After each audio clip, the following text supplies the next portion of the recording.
Ça passe ou ça passe pas? Je sais pas si la connexion elle passe. Salut les filles, comment ça va? Ce soir, je voulais vous parler d'un sujet qui me touche qui me tient à cœur. Et il s'agit de l'insolence des enfants. C'est-à-dire que parfois, on va avoir des phrases qui sont dures. Alors, est-ce que vous vous retrouvez dans ça? Quelles phrases vous entendez de vos enfants qui vous parlent quand vous lisez mon post? Les exemples que je donnais, c'était par exemple des enfants qui disent t'es pas gentille, je veux pas t'écouter, t'es méchante. Donc des enfants qui parlent mal. Et comment on réagit à ces moments-là? Alors, je vais vous donner un exemple qui m'est arrivé vendredi.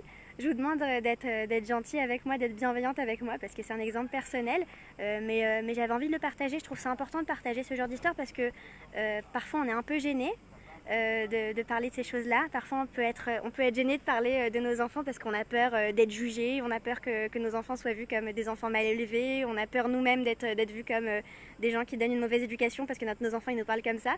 Donc souvent on a peur du jugement des autres et donc on va pas en parler. Moi je préfère en parler ouvertement. Donc soyez bienveillante avec moi, avec mon fils quand je raconte cette histoire et j'aimerais savoir comment vous réagissez avec vos enfants quand ça vous arrive et quelles sont les réactions qui marchent pas. Ça m'intéresse de voir. Donc si vous pouvez mettre un commentaire, c'est la première fois que je fais un live de mon téléphone et je sais pas si ça va apparaître ou pas. Coucou Laura, je vois que tu es en ligne. Voilà l'histoire qui m'est arrivée moi vendredi, c'était avant Shabbat, je servais le repas à mes enfants et là sans faire exprès, je servais un repas trop chaud à mon fils de 5 ans et de 4 ans et demi. Et là soudain il s'est mis à s'énerver, mais je l'ai jamais vu s'énerver comme ça, genre à crier t'es méchante. Et là je lui ai dit mais qu'est-ce qui t'arrive? Et il s'est mis à crier encore plus, genre je t'aime pas, je veux pas te parler, je veux pas être avec toi. Et je lui ai dit mais qu'est-ce qui t'arrive David, pourquoi tu parles comme ça? Et il s'est mis à prendre les aimants du frigo, à les jeter par terre, genre vraiment comme si j'avais fait quelque chose de très grave alors qu'en fait je lui avais juste servi un repas trop chaud. Salut Sarah, c'est très bien, alors je vois les commentaires qui s'affichent, c'est extra. Et coucou à Déborah qui vient de nous rejoindre. Donc voilà, je me suis retrouvée dans une situation où je disais à mon fils mais je comprends pas pourquoi tu es aussi en colère, et lui il s'énervait encore plus et il disait des choses qui étaient complètement inacceptables et je savais pas comment réagir sur le coup. Genre j'avais envie de m'énerver très fort, j'avais envie qu'il arrête immédiatement, j'avais envie qu'il demande pardon le plus vite possible. Donc tout d'un coup j'ai eu toutes ces pensées qui sont venues et je me suis dit comment je vais réussir à gérer la situation le plus vite possible. Et d'un coup, je me suis rappelé d'un exemple extra, qui est l'exemple des haltères. Disons qu'on a une haltère et qu'on la tient. Qu'est-ce qui se passe si on la tient pendant 2 minutes? C'est lourd. Qu'est-ce que vous pensez qu'il va se passer si on la tient pendant 10 minutes? On va avoir mal à la main. N'hésitez pas à écrire en commentaire si vous avez des idées avec cette haltère. Qu'est-ce qui va se passer quand on va la tenir pendant 1 heure? Notre main va se casser, notre dos il va se casser, on va plus pouvoir tenir. En fait, plus on tient quelque chose de lourd longtemps, moins on va réussir à tenir et plus on va s'affaiblir. Et en fait, quand j'ai pensé à ça, je me suis dit en vrai, quand tu as une haltère qui est très lourde et que tu as l'impression que tu vas pas tenir, que tu vas exploser, l'idée c'est de la poser et ensuite de la reprendre quand tu es à froid. Et je me suis dit, là maintenant je peux réagir à chaud, c'est-à-dire que je peux m'énerver, exploser, le mettre dans sa chambre, le punir très fort pour qu'il arrête. Et ça aurait pu marcher, genre je suis certaine qu'il aurait arrêté tout de suite. Mais je me suis dit, à long terme, est-ce que ça va être un ado qui va me respecter? Est-ce que ça va être une relation respectueuse de moi envers lui, de lui envers moi? Est-ce que c'est ça que j'ai envie de créer comme atmosphère à la maison? C'est-à-dire qu'on a de la colère et si on exprime sa colère, on doit absolument aller dans sa chambre, ne plus être avec ses parents et avoir une maman qui se met en colère contre moi à nouveau, etc. Je me suis dit non. C'est pas ça que j'ai envie de faire parce que je sais qu'il va s'énerver encore plus fort et que la prochaine fois qu'il se mettra en colère, ça va pas forcément l'aider à mieux gérer ses émotions fortes. Donc ce que j'ai fait à ce moment-là, c'est que je me suis dit ok, j'ai une haltère, je vais la poser maintenant. Il y a quelque chose de très difficile qui se passe, je vais essayer de passer outre et de passer à autre chose. Donc là je lui ai dit, dans notre maison on parle pas comme ça, donc ça c'est une règle générale. Mais comme si j'étais très distancée de lui en fait, comme si c'était un copain à lui qui parlait mal et je lui aurais dit ah mais non on parle pas comme ça dans notre maison, on jette pas des jouets. Et puis je suis passée moi-même à autre chose, donc j'ai donné un jouet à son petit frère, je suis partie moi-même à la cuisine travailler un peu. Et là je le voyais qui continuait à s'énerver, donc je suis revenue 1-2 minutes plus tard pour lui donner un jouet pour le distraire. J'avais envie que sa colère elle s'apaise et qu'ensuite on en reparle à froid. Je veux bien entendre ce que je vois qu'il y a plein de mamans en ligne, il y a Johanna, Sophie, coucou les filles, j'aimerais bien savoir ce que vous faites quand vos enfants parlent de manière inappropriée, quand ils sont insolents, quand ils disent des mauvaises paroles. Comment vous réagissez vous pour qu'ils arrêtent ou pour qu'ils recommencent pas la prochaine fois? J'aimerais beaucoup entendre ce que vous avez à dire sur le sujet. Voilà, donc ce que j'ai fait moi, c'est que j'ai pris cet haltère, je l'ai posé, je suis passée à autre chose, j'ai aidé mon fils à se distraire, enfin je lui ai proposé un jouet. Et ensuite, quand il s'est vraiment calmé, c'est-à-dire 10 minutes plus tard, il m'a dit «Maman, viens jouer avec moi», comme si de rien n'était. Donc lui, il était totalement passé à autre chose et il se rappelait même plus de sa colère et de ce qui s'était passé.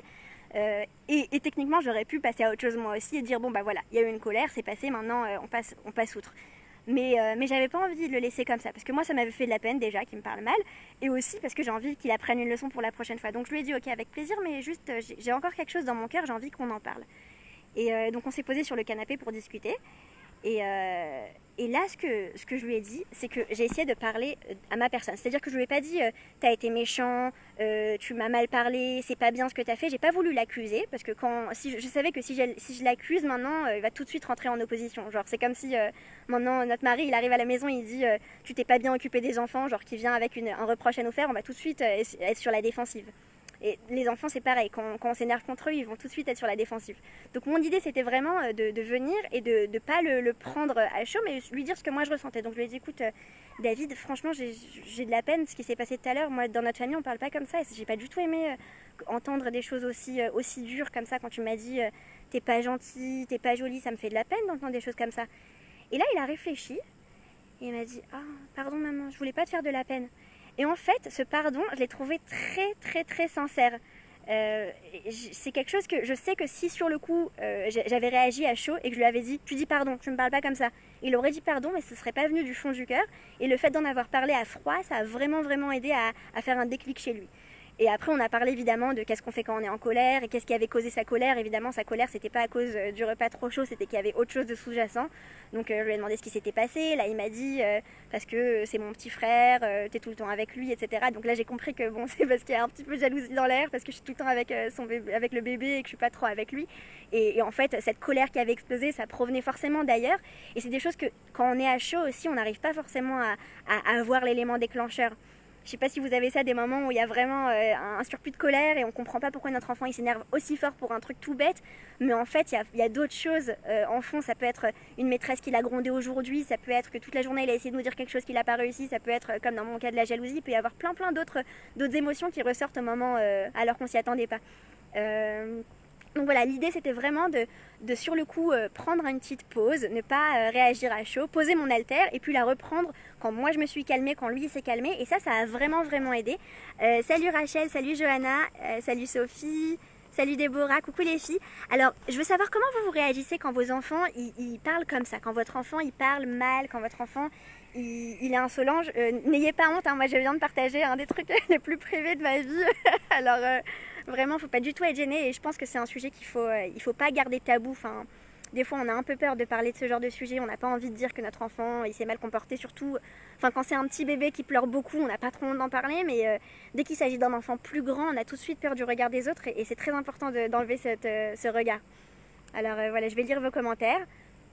Et en attendant les filles, je vais vous faire un challenge, je vais vous demander de m'aider un petit peu. Mardi soir, je fais un atelier à Jérusalem, à Baca. Si vous avez des copines de Jérusalem, vous pouvez les taguer ici, comme ça elles sauront que je fais cet atelier. Et ce serait vraiment extra, c'est un atelier pour des enfants de 2 à 6 ans. Si vous-même vous habitez à Jérusalem, vous pouvez venir. C'est en tout petit comité, je pense qu'on sera 5 ou 6 mamans. Je vais réserver cet atelier à un petit nombre de mamans. Et voilà, ça va être un atelier, on va parler de comment encourager nos enfants à coopérer sans punir, sans crier. Donc voilà, toutes les bases de la parentalité bienveillante.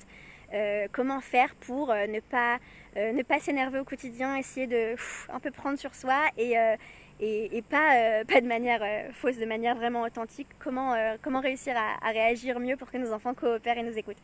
Alors si vous voulez participer à cet atelier, ce sera mardi soir à Baca, à Jérusalem. Et si vous avez des copines de Jérusalem, s'il vous plaît, taguez-les, ce sera trop bien. Alors pendant ce temps, je vais regarder les commentaires.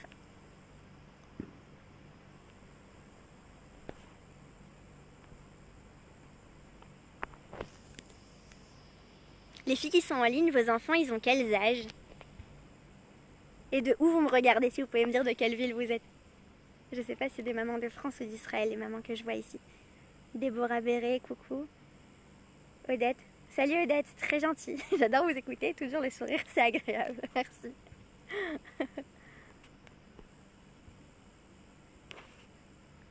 Odette, vous avez des enfants ou des petits-enfants?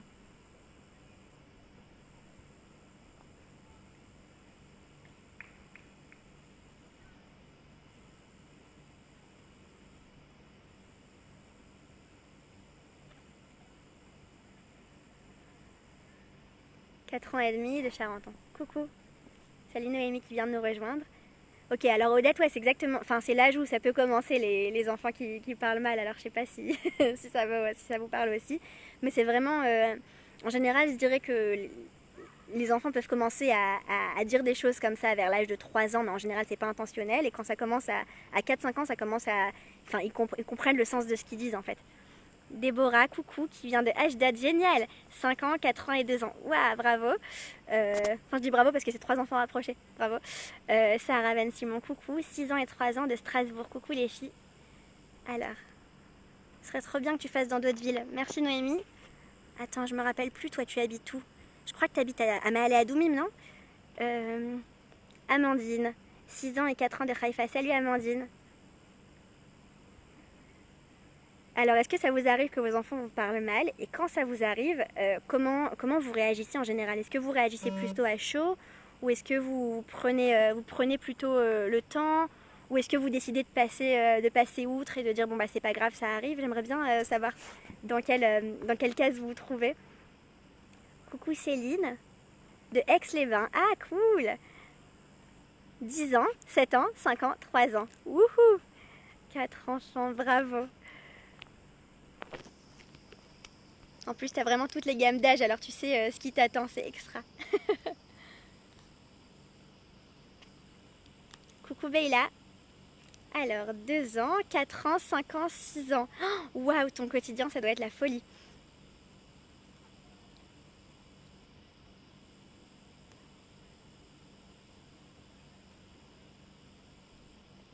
Alors, Céline. Ah, donc 10 ans, c'est une fille, 7 ans, c'est une fille.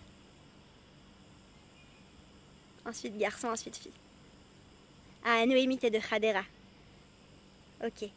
7 ans, 5 ans et demi et 1 an. Ok, exactement. Bah, c'est ça, c'est les âges. Dès qu'on arrive à 4, 6, 7 ans, et ensuite plus ça grandit, plus ça peut continuer. Et je pense que quand on réagit bien dans la petite enfance, c'est-à-dire quand on réagit bien à ces âges-là, après j'ai pas encore d'ado, donc je sais pas si ma théorie est vraie, mais c'est quelque chose que je lis dans beaucoup de livres sur la parentalité, c'est que quand on arrive à réagir avec du respect, à faire un travail sur nous, sur cette relation respectueuse avec nos enfants dès le plus jeune âge, c'est quelque chose qui dure et qui tient sur la longue durée. Les mamans qui auront des enfants plus grands pourraient nous dire si c'est le cas chez vous aussi. Mais Céline, oui, je confirme. Mais c'est ça en fait, avoir une relation respectueuse, c'est pas juste être gentil avec ses enfants, c'est vraiment du fond du cœur, nous faire un travail sur nous pour ne pas être tout le temps en train d'essayer de contrôler chaque chose, mais vraiment de faire parce qu'on n'est pas les ennemis de nos enfants en fait. Je suis pas l'ennemi de mon fils quand il me parle mal, je suis de son côté et je veux l'aider à mieux se comporter. Et si j'arrive à pas être l'ennemi de mon enfant quand il est jeune et que j'arrive à faire ce travail sur moi, quand il sera plus grand, ce sera beaucoup plus facile parce que j'aurai eu beaucoup d'années d'entraînement et aussi on aura créé une relation qui est avec beaucoup plus de mutualité en fait. Sophie, je suis de Jérusalem, mes enfants sont grands. Ah oui, oui, je me rappelle de vous. Je vois des photos de vous sur Facebook et mon petit-fils n'a seulement que 1 an et demi. Ok, alors quand votre petit-fils grandira si Dieu veut.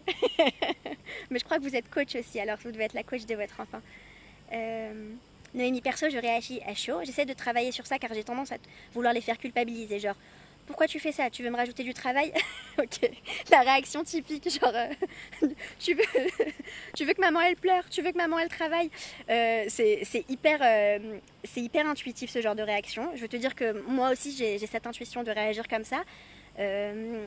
J'essaye de bien prendre en compte que mon enfant, il a sa responsabilité dans l'histoire. Et c'est-à-dire que quand il se comporte mal, évidemment, il a une responsabilité. Je veux qu'il comprenne le poids de ce qu'il a fait. Après, le faire culpabiliser, lui dire à cause de toi, maman, elle est malheureuse, etc. C'est des choses que je veux pas faire. Mais je pense qu'il n'y a rien de méchant à dire. Tu vas me rajouter du travail. Céline, je leur explique en général, surtout aux 2 derniers, que je suis pas méchante, que je leur veux du bien, mais parfois on craque. Alors Céline, merci beaucoup. C'est quelque chose, je suis tout à fait d'accord avec toi. Quand il y a des moments où on craque, c'est-à-dire qu'on a réagi trop fort, on s'est énervé, on a frappé ou pris de force notre enfant. J'essaye de, je défends pas frapper ses enfants, etc. Mais si on arrive à un moment où on est arrivé on a dépassé notre ligne rouge, c'est-à-dire que nous-mêmes on a explosé, etc. Je trouve ça très important.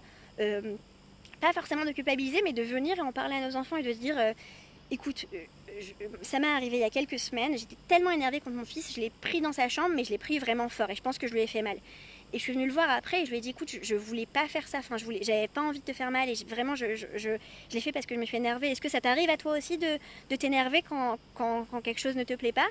Et comment tu réagis toi quand tu t'énerves? Et il dit ouais, moi aussi quand je m'énerve je jette des jouets, je réagis pas bien. Je dis moi aussi quand je m'énerve des fois j'ai réagi de force et j'aurais pas dû. Et là on s'excuse et c'est très bien Céline ce que tu dis d'essayer d'en parler après coup et de dire à nos enfants que eux aussi ils explosent, que nous aussi on explose et que ça arrive et que c'est la nature des choses mais qu'on doit toujours faire un travail sur nous. Et on parle de Dougma Ishit, enfin on est vraiment un exemple pour nos enfants et si nous-mêmes on arrive à leur montrer que nous on fait ce travail sur nous, il n'y a pas de meilleur coach que ça en fait. Nous on fait un travail sur nous, on les aide eux à faire un travail sur eux et je trouve que c'est vraiment un trajet de grandir ensemble. Enfin c'est ce que je défends en fait, je dis toujours ça. On élève nos enfants mais surtout on s'élève nous-mêmes, c'est-à-dire que on grandit, on essaye de grandir ensemble. J'ai l'impression que c'est vraiment ce trajet que je fais depuis 6 ans, enfin depuis que je suis tombée enceinte et que je fais tout ce travail de développement personnel, mon master de conseiller en petite enfance. J'ai l'impression que c'est vraiment un travail sur soi et que chaque année on peut décider de stagner et de dire voilà je connais ma manière d'éduquer les enfants, c'est comme ci et comme ça et pas autrement. Donc on peut être sûr de soi ou on peut décider de faire un travail sur soi, d'essayer toujours de faire mieux, de pas dire ok je me mets en colère mais c'est parce que je suis coléreuse et de dire ok je me mets en colère mais je vais essayer de me mettre moins en colère demain. Et je trouve ça génial de faire ce travail sur soi. Pour les mamans qui me regardent, je vois qu'il y a des nouvelles mamans qui sont arrivées. Si vous êtes de Jérusalem, mardi soir, je fais un atelier à 20h30 à Baka. Vous êtes les bienvenus, vous pouvez m'écrire en privé pour vous inscrire sur encourager nos enfants à nous écouter. Taguez les mamans de Jérusalem pour qu'elles puissent venir à cet atelier, ce sera trop bien. C'est en petit comité. Alors, je vais lire les derniers commentaires qui sont arrivés. Béla, attends. Quand mon fils de 6 ans me parle mal, maman t'es saoulante, je réagis en criant. C'est pas Kibou Davem, tu parles correctement, ça n'a pas d'effet, il recommence à me dire que je suis saoulante. Okay. Alors déjà, maman t'es saoulante, c'est pas gentil, c'est pas Kibou Davem, t'as raison. Et je trouve que c'est bien de passer par l'argument d'autorité, c'est-à-dire quand on dit c'est pas Kibou Davem, c'est pas juste moi je suis pas contente. C'est genre Hacham il veut pas qu'on parle comme ça. Je trouve ça extraordinaire qu'on ait nous le judaïsme, la religion pour pouvoir parler comme ça, pour pouvoir dire Hacham il veut qu'on fasse Arnas Atorrim et qu'on soit gentil avec nos copains qui viennent à la maison. Hacham il veut qu'on respecte papa et maman. Donc l'argument d'autorité il est génial. Et je veux juste te rassurer en disant le thé saoulante c'est pas très grave. Genre c'est vrai que parfois on est un peu saoulant. Enfin, je sais pas, moi je me rends compte que des fois je parle tout le temps à mon fils, mais on parle pas comme ça, on fait pas comme ça. Je lui explique tout le temps les choses et je me dis bon, genre s'il me dit écoute maman tu me parles trop, je vais lui dire ok d'accord. Ce que tu peux essayer de faire c'est de reformuler, de lui dire au lieu de dire maman t'es saoulant, tu peux dire maman tu me parles un petit peu trop là, mes oreilles elles sont fatiguées. Peut-être que ça pourrait aider. Et ouais, essayer de réagir en criant, essaye la technique des haltères, c'est-à-dire poser et réagir à froid, peut-être que ça va marcher plus à long terme. Sophie, mes enfants étaient petits, ils criaient et parlaient mal. Je leur disais tout simplement que j'aimerais beaucoup écouter ce qu'ils ont à dire, mais j'entends pas bien. Mais j'entends pas bien quand on parle mal et qu'on crie. Et je serais d'accord pour l'écouter dès qu'il parlera plus. Le moment que je sens qu'il est en colère et que je vais absolument bien comprendre pourquoi il est en colère, mais qu'il doit absolument faire attention à sa façon de parler. Exactement. Donc Sophie, toi tu dis ok, je comprends que tu es en colère, mais maintenant je peux pas t'écouter parce que je peux pas t'écouter quand tu cries et que tu parles mal. Donc là en fait tu passes pas par la force, tu dis pas arrête de parler mal comme ça, t'es insolent, je vais te mettre dans ta chambre. Tu dis écoute, je peux pas t'écouter quand tu parles comme ça. Tu faisais une pause. Donc ça Sophie, c'est une maman qui a déjà des petits enfants, donc elle nous raconte ce qu'elle faisait avec ses enfants. Et j'aime beaucoup cette approche. Et quand ton enfant se calme, là t'es prête à l'écouter et tu peux parler. Merci beaucoup. C'est hyper instructif. Salut Audrey, salut Elsa, salut Esther qui viennent de nous rejoindre. Céline aussi à chaud mais c'est difficile de se travailler. Alors ouais, à chaud c'est difficile de travailler et je pense que c'est vraiment un travail sur soi. Comme on disait tout à l'heure, comme nos enfants ils doivent apprendre à réagir à chaud, nous aussi on doit apprendre à réagir à chaud. Moi vendredi, ce que j'ai fait pour bien réagir à chaud, je me suis accrochée cette semaine des papiers dans ma maison avec tous mes principes, mes grands principes de ma parentalité en ce moment. Donc chaque semaine je vais changer mes papiers et j'ai écrit en gros genre si je suis énervée, pensez à telle et telle chose pour me calmer. Et ça m'a vraiment aidée. Donc je m'étais mis 2 questions à me poser. Pourquoi mon enfant se comporte mal et comment je peux réagir mieux. Donc j'avais ces phrases écrites en gros juste en face de moi et ça m'a vraiment bien aidé à me calmer et à mieux réagir. Donc voilà, je vous recommande cette technique. J'ai l'impression qu'ils n'arrivent pas à mettre des mots sur les émotions. Ouais, Céline, c'est quelque chose qui prend du temps, les mots sur les émotions, c'est quelque chose qui se travaille. Salut Yann, Yanka, je suis trop contente, on va se voir mardi soir. Elsa, oui, mardi soir. T'inquiète pas, tu peux trouver des plans. Je viens pas souvent à Jéru, ça vaut trop le coup que tu viennes. C'est grâce aux enfants qu'on se travaille de toute façon, c'est vrai. Les enfants, c'est un cadeau d'achat, mais des fois, ça fait peur et on se dit, ah là là, encore un troisième, un quatrième, est-ce que je vais pouvoir réussir? Mais chaque enfant, c'est vraiment une opportunité de travailler sur nous. Amandine, merci. Ma fille n'arrête pas de me dire, mais t'aimais, j'ai tout fait, l'ignorer, lui crier dessus, lui parler à froid, ça n'a rien marché. Mais j'ai pas très bien compris, Amandine, ce que tu m'as écrit. Ça va être la dernière question à laquelle je réponds et après on va finir le live. N'oubliez pas de taguer vos copines de Jérusalem, je vous en supplie, ça me fera trop plaisir. Ça veut dire que, que ça vous plaît ce que je raconte et que vous recommandez à vos copines de Jérusalem. Donc c'est extra si vous taguez vos copines de Jéru. Voilà, il reste 3 places, je pense. On va faire un petit comité pour que chacune ait vraiment sa place pour parler. À Jérusalem, à Baka. Alors Amandine, est-ce que tu peux juste préciser ce qu'elle t'a dit? Ma fille n'arrête pas de dire... mais tout me t'aimet. Ah, c'est en hébreu. Elle arrête pas de dire mais t'es bête. Oh là là, c'est pas cool. Parce que c'est vraiment l'insulte du siècle de dire à sa maman mais t'es bête. Enfin, ça peut vraiment être hyper énervant. Et je comprends pourquoi tu cries. Tu dois être très très énervé qu'elle te dise un truc pareil. Là, franchement, la technique que je viens de dire, d'essayer d'en parler à froid, à la limite même le soir, tu vois, avant d'aller dormir. Essayez de voir d'où elle a appris ce mot et dire, il y a des gens qui parlent comme ça, tu sais, il y a des gens qui disent, mais tout t'es maître, route panique, il y a des gens qui disent des mauvais mots. Oui, merci beaucoup Amandine, en fait j'avais pas compris, j'ai essayé de le lire en français, mais voilà. Il y a des gens qui parlent comme ça, il y a des gens qui disent t'es bête, il y a des gens qui disent t'es méchant, des gens qui disent route panique, mais tout t'es maître. Mais nous on n'est pas des gens comme ça. Chez les Lévis, voilà, Amandine c'est une Lévi, donc on dit chez les Lévis, on dit pas des mots comme ça. Et à la limite, et ça c'est quelque chose que j'ai découvert il y a quelques semaines et ça fait de la magie je trouve, c'est d'en parler le soir quand les enfants ils dorment, genre l'enfant il va se coucher, enfin on en parle le soir au moment du coucher, on parle pas comme ça chez nous etc. Et Yanka on le fera mardi soir, on va préparer des papiers ensemble si tu veux. L'idée c'est que quand notre enfant il fait ça, le soir après qu'il aille dormir, quand il dort dans son sommeil, on vient le voir et on dit tu parles gentiment, tu dis des mots gentils, tu dis pas mais tout t'aimes, tu dis maman tu es gentil. Quand tu es en colère, tu dis maman je suis pas d'accord, c'est pas juste. Genre on essaye de reformuler à l'enfant quand il est réveillé et dans son sommeil. En fait, quand on fait ça dans le sommeil de l'enfant, c'est bien pour 2 raisons. La première, nous, ça nous aide à reformuler et à bien exprimer nos mots. Parce que quand on est avec nos enfants, souvent on bloque, on sait pas exactement comment le dire, comment le préciser. Alors que quand on est avec notre enfant qui dort, c'est beaucoup plus facile à formuler. C'est-à-dire qu'on peut faire des erreurs et retenter plusieurs fois. Les papiers, tu peux revenir en arrière après, tu pourras voir. Et donc l'idée de parler à notre enfant quand il dort, je trouve ça extra par rapport à nous, genre ça nous aide à bien formuler. Et par rapport à nos enfants eux-mêmes, ça passe directement dans leur subconscient et ça fait de la magie. Mais cette technique de murmurer à nos enfants quand ils dorment, genre... moi j'ai essayé pour d'autres domaines et je vous en parlerai une autre fois dans un autre live, c'est magique vraiment. Alors voilà, je vais lire le dernier commentaire. Sophie, merci beaucoup. Petit truc parce que je travaille avec la petite enfance, j'ai une grande feuille avec des smileys qui représentent plein d'émotions, la tristesse, le rire, la peur, etc., etc. Quand les enfants sont petits, j'en ai mis plusieurs dans la maison et lorsque ça va pas ou qu'ils ont du mal à s'exprimer, je leur demande de regarder la figure qui correspond le plus à ce qu'ils ressentent et après j'essaye de leur faire expliquer c'est quoi le mot. Merci beaucoup Sophie. Voilà, il y avait une fille qui disait mes enfants ils ont du mal à exprimer leurs émotions. C'est vrai que les petits enfants ils ont du mal à parler, ils ont du mal à exprimer leurs émotions. Même un enfant qui est très verbal à l'âge de 3-4 ans qui peut parler couramment, il va pas forcément dire je suis en colère, je suis triste. Et c'est vraiment un langage qu'on doit apprendre à développer. Moi je sais que quand j'ai grandi, je parlais très bien mais je disais pas je suis frustrée, je suis triste, c'était des trucs que je connaissais pas. Et merci Anka, la femme qui murmurait à l'oreille des enfants. C'était des expressions que je connaissais pas, les émotions. Mon mari lui il a grandi avec une psychologue à la maison donc on lui parlait tout le temps des émotions. C'est quelque chose qu'il a vraiment intégré et je pense que c'est quelque chose qu'on peut intégrer dès la petite enfance. Et merci beaucoup Sophie pour cette super technique d'avoir des petits smileys parce que les enfants quand ils voient ça physiquement, ils voient les smileys tristes, heureux et ça leur fait vraiment comprendre et associer les émotions. Voilà les filles, c'était trop intéressant, vraiment merci beaucoup pour tous vos commentaires, toutes vos idées. Voilà, vous connaissez mon petit jardin du coup à Tirazzi.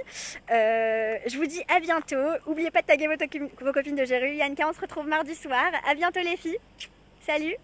Ah, Sophie nous précise un dernier truc, spécialiste de l'éducation sexuelle. Ah bah faut absolument que tu nous fasses un live Sophie. C'est important de développer le langage de l'expression. Comme ça, s'il y a un abus, l'enfant il peut s'exprimer, tout à fait. Merci beaucoup. Chasvé Shalom chez l'ONEDA, qu'aucun enfant ne connaisse les abus. Mais oui, effectivement, c'est un langage, même le fait d'avoir une communication ouverte avec nos enfants, c'est quelque chose qui va être très très important. Et Sophie, fais-nous un live sur comment éduquer nos enfants pour que, pour que ce genre de choses n'arrive pas. Chasvé Shalom. Salut, à bientôt.